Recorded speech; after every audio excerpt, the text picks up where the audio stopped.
Um bom dia com alegria na presença do nosso Deus. Sim, um bom dia com alegria, porque apesar da circunstância adversa que nos envolve, nós que servimos ao Senhor sabemos que a alegria dele é a nossa força. Então, na presença dele, há sempre motivo para estarmos alegres. Davi disse no Salmo 16 e verso 11: Tu me farás ver os caminhos da vida, na tua presença há plenitude de alegria. Então, sim, podemos estarmos alegres na presença do nosso glorioso e bom Senhor. Seja então bem-vindo a esse tempo que teremos, esse tempo de escola bíblica dominical, que infelizmente, pela nossa limitação, não estamos reunidos no prédio da nossa congregação, mas usando a mídia, nós chegamos até a sua casa, até o seu lar, para compartilhar com você uma porção das Escrituras e então amadurecermos no conhecimento da palavra de Deus, sermos habilitados para vivermos de modo agradável a Ele, com base no fundamento bíblico,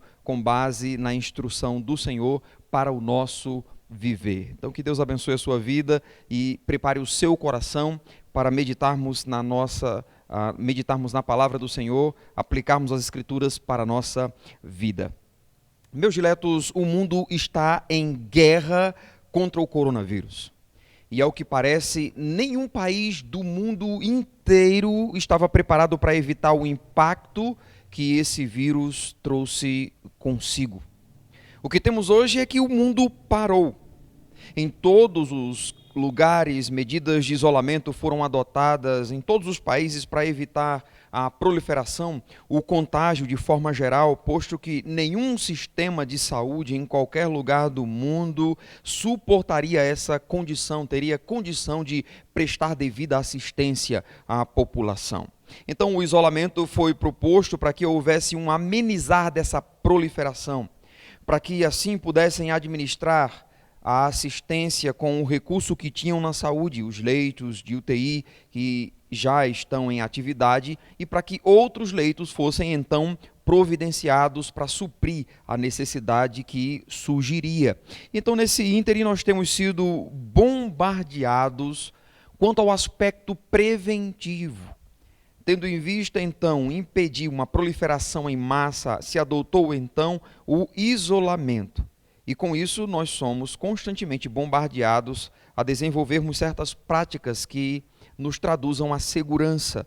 Por exemplo, evitar a aglomeração, manter certo distanciamento das pessoas, evitando assim o contato físico, fazer uso de álcool em gel, lavar bem as mãos, usar máscaras. E verdadeiramente o que temos diante de nós é uma batalha.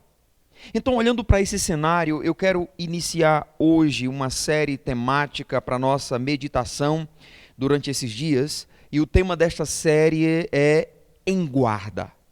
Essa expressão que denota o senso de estar preparado para a luta, entendo ser pertinente para esse tempo que nós estamos vivendo. Nós estamos diante de uma verdadeira batalha.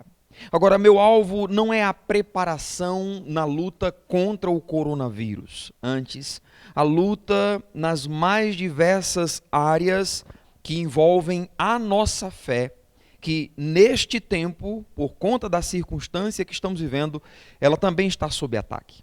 Nós iremos olhar para determinadas áreas da nossa vida em que devemos estar em guarda, em que devemos estar atentos, devemos ser vigilantes nesses dias de pandemia, para não esmorecermos e sofrermos as consequências advindas da desconsideração para com essas áreas diversas na nossa vida de fé.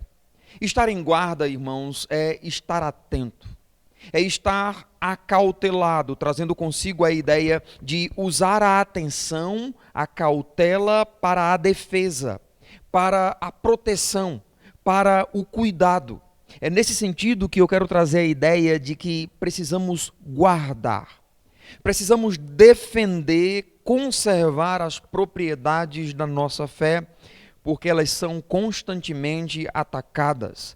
E, via de regra, são atacadas as propriedades da nossa fé pelo mundo, pela carne e pelo diabo. Essa tríade que nos bombardeia, e se não estivermos acautelados, vigilantes, em guarda, nós sucumbiremos diante dos seus ataques.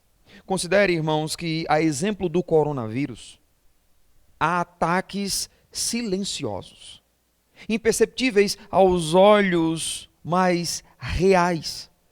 Ataques que são capazes de promover estragos consideráveis às propriedades da nossa fé. Eu então irei destacar algumas áreas de nossa vida que precisamos guardar ou estar em guarda nesses dias maus. Nessa primeira mensagem, nós vamos considerar o tema em guarda, guardando o nosso coração. Se você está com sua Bíblia, por favor, abra a mesma para o livro de Provérbios, em Provérbios capítulo 4, verso 23, e vamos considerar este versículo que é bem conhecido. Livro de Provérbios, Provérbios 4 e verso 23. A palavra do Senhor nos diz assim: sobre tudo o que se deve guardar, guarda o coração, porque dele procedem as fontes da vida. Sobre tudo o que se deve guardar, guarda o teu coração, porque dele procedem as fontes da vida. Deixe-me perguntar, você tem vivido em um estado de vigilância? Você tem guardado o seu coração, ou seja, você tem sido cauteloso para proteger o seu coração? Eu não estou me referindo aqui àquele músculo pulsante dentro do seu peito que está constantemente bombeando sangue, para todo o seu corpo. Não, eu não me refiro a esse músculo. No mundo antigo, o coração era tido como se referindo à totalidade interior do ser humano. Ele era considerado como sendo a sede do caráter, a origem dos desejos, das afeições, dos pensamentos, do raciocínio, da consciência, das intenções, do propósito, da vontade e da fé. Era o coração que se constituía o âmago de todas estas coisas. Nesse sentido, o coração era visto como sendo o centro da vida espiritual. Deixe-me ilustrar dizendo que se um computador tiver um problema de hardware, ou seja, na parte física interna dele, não adianta muito tentar solucionar por meio de um programa, porque o programa atingiria o aspecto do software, o programa propriamente dito, e não o aspecto físico que o computador traz consigo. Logo, não adianta tentar consertar o computador sem abri-lo. Se as atitudes de uma pessoa são más, não adianta simplesmente focarmos nos seus hábitos. Antes, eu diria que é preciso ir ao coração do problema. E o coração do problema é o problema do coração. Sim, o coração do problema é o problema do coração. O coração é a parte do homem interior onde estão os seus valores, que são as fontes dos seus pensamentos, os sentimentos. O coração é onde são produzidas as palavras e também onde são iniciadas as nossas ações. Na verdade, quem somos é uma correspondência do que o nosso coração é. Salomão disse: como na água o rosto corresponde ao rosto, assim o coração do homem ao homem. Quem realmente somos é expressão correspondente ao nosso coração. Assim, você entende a necessidade que temos de guardá-lo? Porque quem somos é uma expressão do nosso coração. Irmãos, é muito fácil usarmos máscaras, como sermos enganados por pessoas que usam máscaras. Isso porque, para nós, é a atitude externa de alguém que nós consideramos, visto que não temos como medir, mensurar a atitude interna de alguém, porque não temos capacidade para sondar os corações. Entretanto, com Deus é diferente. Para Ele é a atitude interna, ou seja, aquela que está presente em nosso coração, que tem preeminência diante do que é exterior da nossa atitude externa. Em outras palavras, Deus considera primeiro a atitude do nosso coração. Então, o que faremos será um reflexo do que está nele, no íntimo do nosso ser. Os nossos sacrifícios não fazem sentido para Deus se a atitude do nosso coração não corresponde àquilo que Ele requer de nós. Ele vê o íntimo do nosso ser. Aquilo que Deus disse para o seu povo, eu diria, ratifica essa realidade. Deus disse ao seu povo: agora, pois, ó Israel, o que é que o Senhor requer de ti?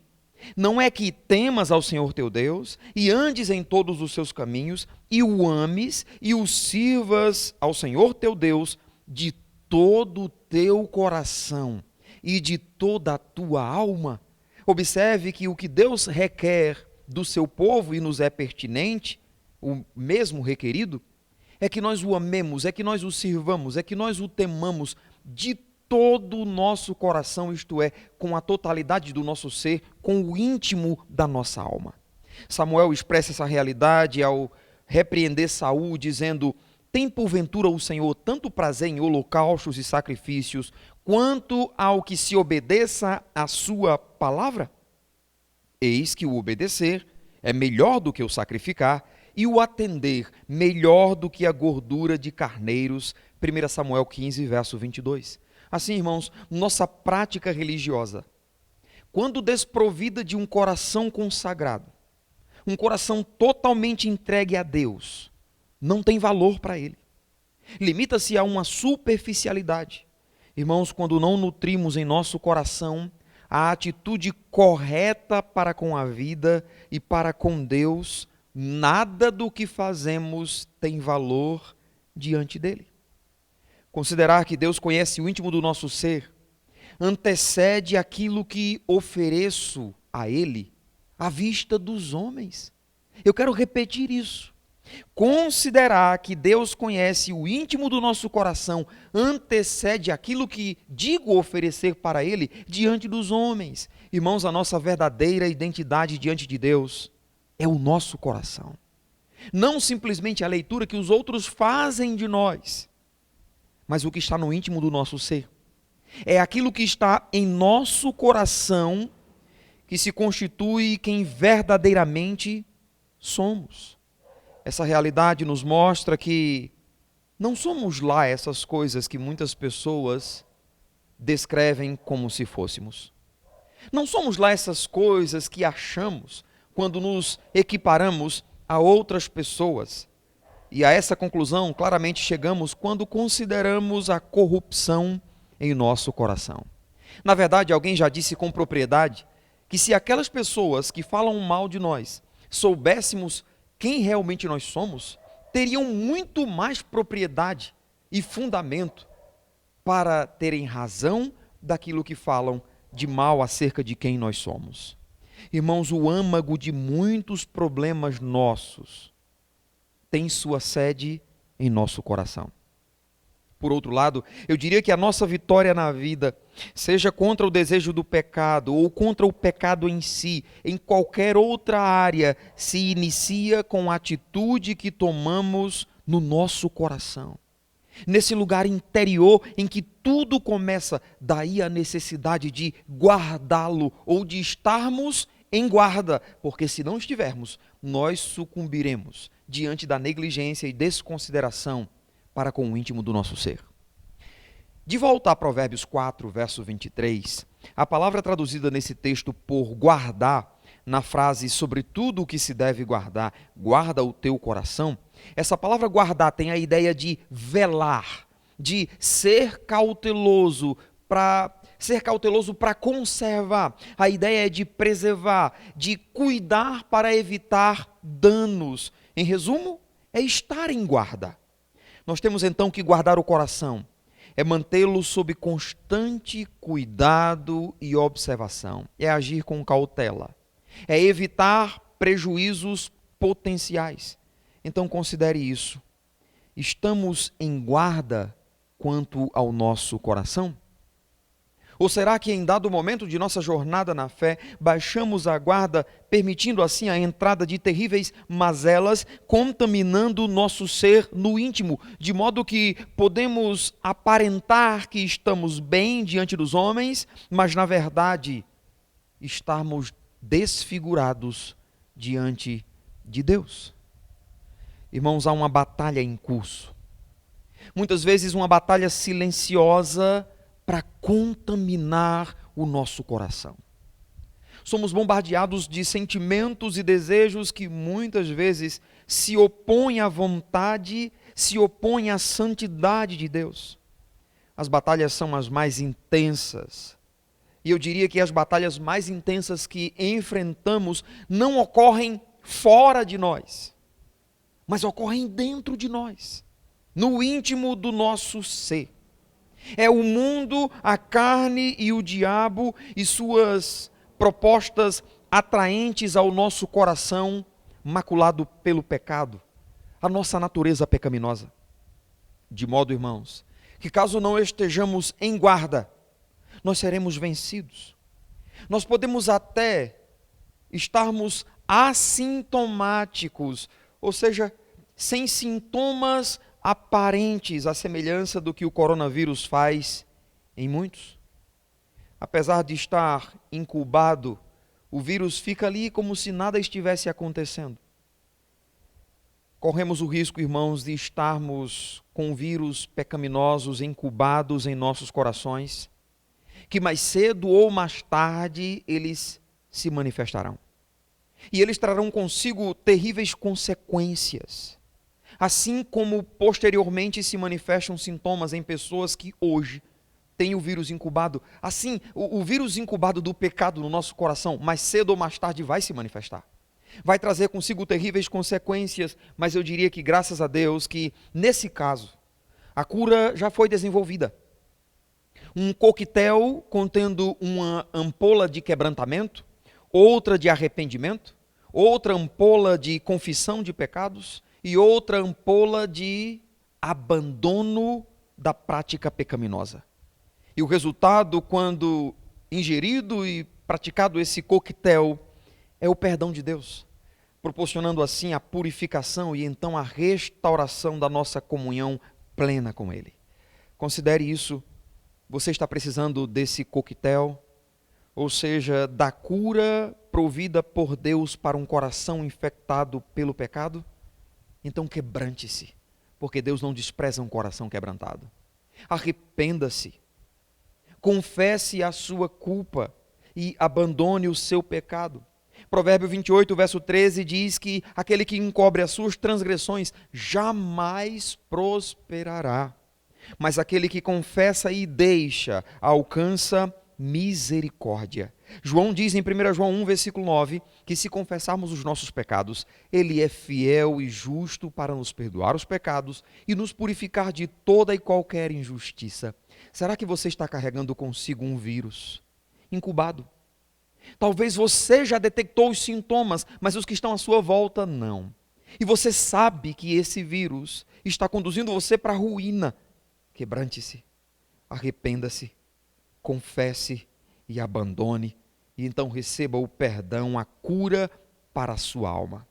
Na verdade, guardar o coração, irmãos, quando paramos para ponderar isso, guardar o nosso coração é uma atividade secreta da alma. Considere que ela é uma atividade oculta para todos, exceto para Deus.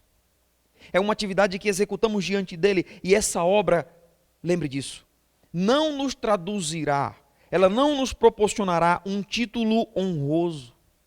Guardar o coração não nos levará a alguma posição de prestígio diante dos homens, mas eu diria que nenhum cristão deveria desconsiderar esse dever secreto e o valor que está presente em guardar o seu próprio coração.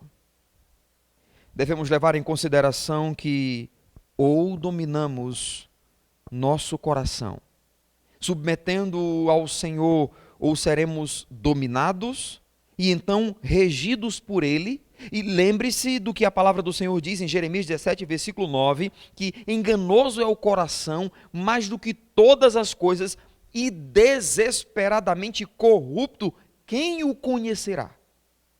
Então, ou lançamos domínio sobre o nosso coração a partir do fundamento das Escrituras, da vontade do Senhor para o nosso viver, ou seremos engendrados pela corrupção que o assiste pela natureza pecaminosa que carregamos.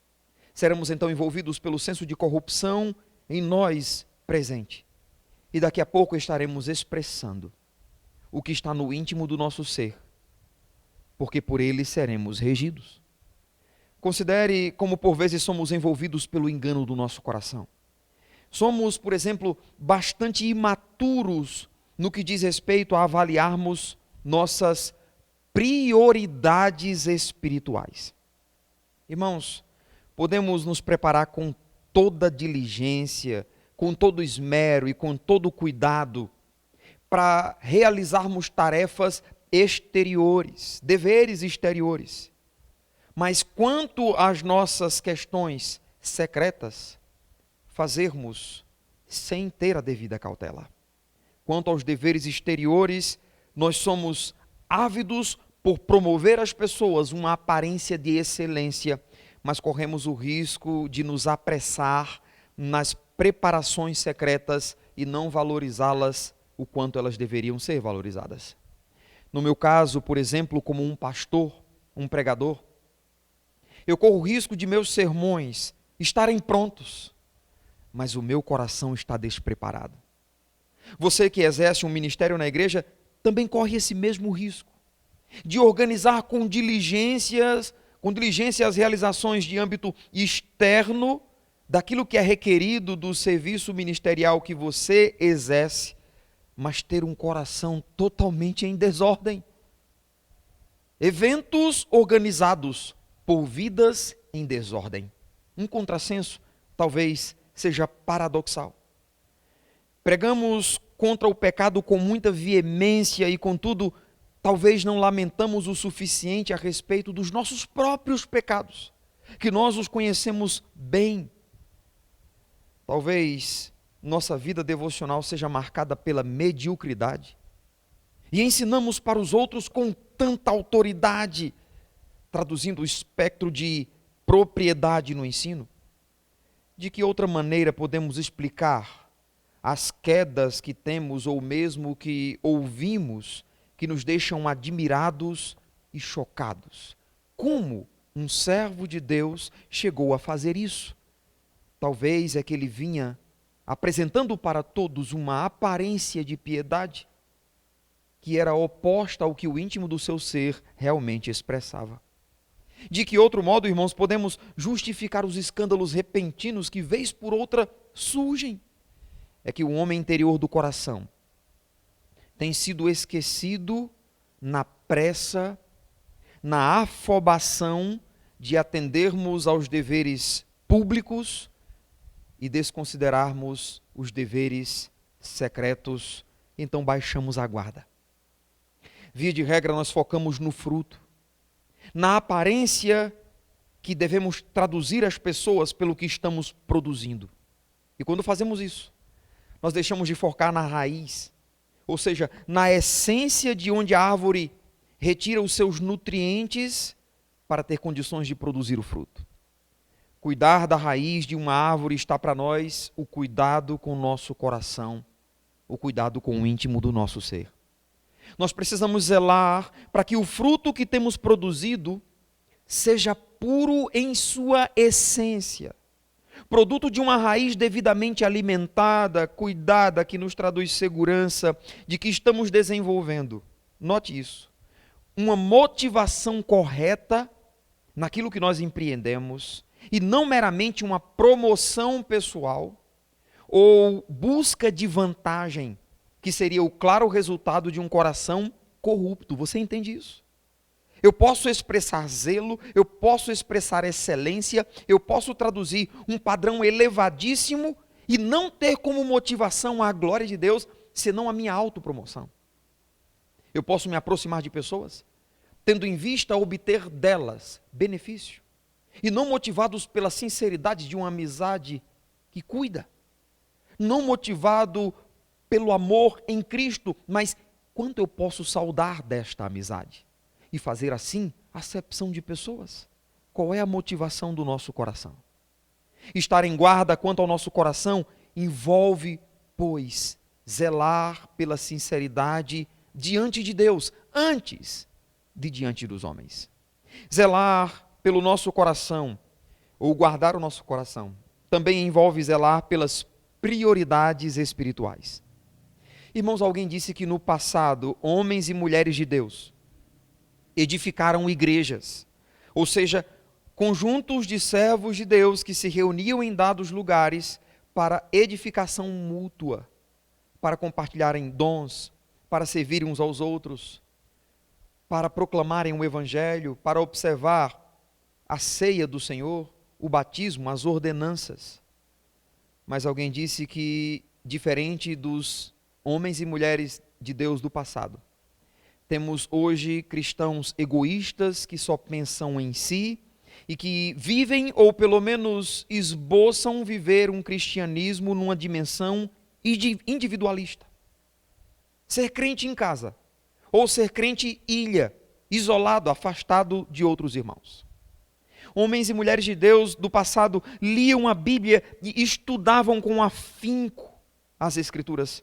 Mas hoje os cristãos leem somente os stories das redes sociais e se ocupam em estudar a vida dos outros com base nas postagens que eles fazem. Homens e mulheres de Deus, ao invés de irem às Escrituras para garimparem suas próprias pedras preciosas diante do tesouro que têm em mãos, se contentam de forma medíocre com uma devocional que alguém enviou para ler ou mesmo para ouvir. E não estão, pois, garimpando as pedras preciosas por si nas Escrituras. Homens e mulheres de Deus do passado dedicavam um tempo considerável à oração, mas hoje os cristãos dedicam um tempo considerável à televisão. Se não uma vida marcada pelos filmes, as séries, e quantos estão, durante esse período de pandemia, perdendo um tempo precioso. Quantos estão, uma frase muitos têm usado, maratonando pelos filmes e as séries de modo a desperdiçarem um tempo precioso que têm, e o resultado não poderia ser outro senão uma vida espiritual medíocre. Mas sabe por quê? Porque em seus corações, exercícios espirituais não têm prioridade. É o resultado que temos. Em contrapartida, exercícios físicos, sim. Exercícios espirituais são negligenciados, ao passo que exercícios físicos são buscados. Mulheres desnutridas espiritualmente, sem vida de oração, sem vida devocional, sem vida de piedade, apresentam corpos esbeltos nas redes sociais, malhados na academia, no funcional, num estilo de vida fitness. Suas curvas e ausência de gordura localizada lhes traduzem uma satisfação incrível. O passar em um local e perceber a apreciação dos olhos masculinos alimentam a sua vaidade. O problema é que essas mulheres pouco ou quase nada fazem para guardar os seus corações. Não percebem, mas não estão em guarda. Talvez esbeltas exteriormente, mas cadavéricas ou obesas em seus corações, em suas almas, posto que não priorizam exercícios espirituais. Ó mulheres de Deus! Ou pelo menos você que assim supõe ser. Não é errado cuidar da saúde, mas considere qual é a motivação do seu coração. Sob a égide de cuidar da saúde, cuidar do corpo, que é templo do Espírito Santo, talvez você simplesmente está alimentando a corrupção do seu coração. Um coração que anseia por olhares, por mostrar suas curvas e por ser apreciada. Isso explicaria as roupas indecentes que muitas mulheres usam para fazer academia. É porque querem chamar a atenção, querem desfilar, querem mostrar o resultado do seu esforço físico. Como não considerar as palavras dirigidas à mulher virtuosa em Provérbios 31? Enganosa é a graça e vã a formosura, mas a mulher que teme ao Senhor, essa será louvada. Em guarda. Sobre tudo o que se deve guardar, guarda o teu coração. Não é errado assistir filmes e séries. Erro é quando eu desprendo o pendor das minhas afeições somente para isso. E isso consome a minha atenção. Isso não me traduz edificação. Isso enfraquece a minha fé. Isso contamina o íntimo do meu ser. Não é errado fazer academia. O erro é a motivação do meu coração, que só o que me impele é a vaidade do que eu posso mostrar, das conquistas físicas que eu obtive. E não do cuidado da saúde, mas o desfilar, o expor aos outros e ser admirado. Quando um crente negligencia seu coração, mais cedo ou mais tarde, todos os aspectos de sua vida entrarão em declínio, e um declínio que será visível. Ele pode guardar os sintomas por tempo, mas em breve isso virá à tona. Então considere isso: quando a batalha para mantermos nossa vida espiritual estiver perdida no lugar secreto, o simples fato de sermos chamados crentes e congregarmos com outros irmãos não nos livrará da queda. Considere isso. Quando perdermos a batalha, guardando ou deixando de guardar o coração, o simples fato de sermos chamados crentes e de congregarmos com outros não nos livrará da queda. Então, em guarda, prepare-se, guarde o seu coração. Talvez você não guardou o seu coração e o que aconteceu? Entrou a amargura. Um coração marcado pelo desgosto da vida, o amargor, a revolta, o ódio de alguém, de uma circunstância. Eu não sei como pastor, mas talvez as pessoas ao seu redor nem sabem, mas isso é o que você é por dentro. Uma pessoa amargurada, e assim você o é para Deus. Isso é totalmente inconveniente ao coração de um servo de Deus. As Escrituras nos exortam para não sermos envolvidos pela amargura. Em Efésios 4:31, Paulo disse: longe de vós, distante de vós, toda a amargura. A amargura deve estar distante daquele que é servo de Deus. E no contexto dessa passagem, em Efésios capítulo 4, a amargura se constitui um sentimento incompatível com a santidade que deve envolver a nossa vida. Nós que servimos ao Senhor. Em Hebreus 12, verso 15, o escritor exorta seus leitores e por conseguinte também a nós, dizendo: nem haja alguma raiz de amargura que brotando vos perturbe, e por meio dela muitos sejam contaminados. Irmãos, cuidemos para guardar o nosso coração da amargura, porque a amargura traz consigo um poder devastador e pior, ela é contagiante. Eu já ouvi de igrejas que vivem ou viveram um ambiente extremamente marcado pela hostilidade em decorrência de um coração amargurado, ou do coração amargurado de um irmão. Tudo começou com um irmão amargurado, que começou a minar a vida de outros, que fez um pequeno grupo e se fortaleceu. E o resultado foi devastador. Por vezes a divisão é uma das terríveis consequências a partir de um coração amargurado, de pessoas que não resolveram isso porque não guardaram o seu coração. Entrou a amargura e trouxe consigo todas as suas mazelas. Talvez você não guardou o seu coração. E o que aconteceu? Entrou a impureza. Um coração cheio de desejos ilícitos, um coração marcado por fantasias pecaminosas, que olha para as esposas de irmãos que estão perto e desejam secretamente. O que é isso? Misericórdia! Mas é isso que acontece quando não guardamos o nosso coração. Nós, homens, olhamos para cada mulher como uma potencial para a nossa vida. E isso é terrível. Homens, guardemos o nosso coração. Precisamos guardar os nossos olhos, mas antes deles, precisamos guardar o nosso coração. Porque tal abertura começa no íntimo do nosso ser. Talvez você não guardou o seu coração e o que aconteceu? Entrou a tristeza segundo o mundo. Em 2 Coríntios 7, versículo 10, o apóstolo Paulo disse que a tristeza segundo Deus conduz-nos ao arrependimento, mas a tristeza segundo o mundo conduz à morte, ou produz morte, como traduz a versão atualizada. Talvez muitos à sua volta não saibam, mas você tem até ponderado a possibilidade de morrer. O desespero bate à porta do seu coração, porque você está desenvolvendo no íntimo do seu ser um sentimento mundano, focando em si, olhando na dimensão do seu próprio prazer.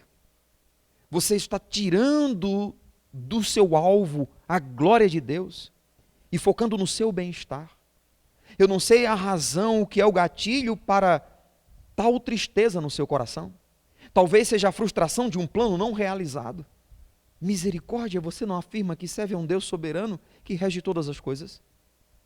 Talvez o gatilho, a razão da sua tristeza, seja a decepção com alguém. Bem, esse alguém é pecador, como eu sou e outros também o são. Então essas pessoas roubarão de nós a alegria e prazer na presença do Senhor por atitudes erradas que elas tiveram? Considere isso. Talvez a sua tristeza segundo o mundo seja o medo do porvir quanto às suas necessidades. Você está preocupado como as necessidades suas serão supridas diante de uma situação dessa? Bem, você está vivendo como um ímpio, porque a Bíblia diz, Jesus disse, que nós não devemos andar ansiosos de coisa alguma, quanto ao que havemos de comer, vestir ou beber, porque os ímpios, os gentios, é que vivem dessa forma. Por quê? Porque eles não têm esperança. Então, muito cuidado. Ou você guarda o seu coração, ou o seu coração vai consumir as suas afeições e a sua alma, e a tristeza que você vai sentir não será segundo Deus, será segundo o mundo, e a tristeza segundo o mundo tem cheiro de morte. Não deve ser assim um coração do servo do Senhor. Então, será que a depressão tem batido a porta do seu coração? Não deixe ela entrar. Em guarda, posicione-se. Lembre-se que a alegria do Senhor é a nossa força, Ele é a suprema fonte da nossa alegria e da nossa satisfação. E nenhuma tristeza produzida deste mundo nos fará desconsiderar a alegria que nos é proporcionada por Cristo. Pastor, ela já entrou no meu coração. Então arranque-a em nome de Jesus. Se posicione, se coloque em guarda e não permita que a depressão faça do seu coração morada permanente. Ouça o que Deus fala ao seu coração. Alegrai-vos no Senhor. Outra vez digo, alegrai-vos, regozijai-vos sempre. Você tem motivos suficientes para lutar e não permitir que a depressão se instaure no seu coração. Bem, a lista poderia continuar destacando muitas mazelas que podem adentrar o nosso coração caso não estejamos em guarda. Mas por causa do nosso tempo, eu creio que essas são suficientes para nos alertar da importância de guardar o nosso coração, visto que dele procedem as fontes da vida. Sabe, a melhor forma de guardar o nosso coração é entregá-lo ao Senhor, é consagrá-lo a Deus.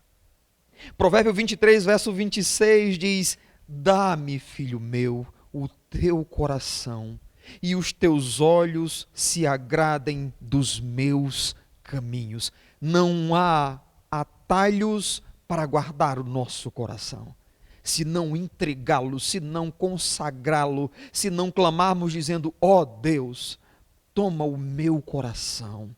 É isso que o texto está dizendo. Filho meu, dá-me o teu coração e os teus olhos se agradem dos meus caminhos.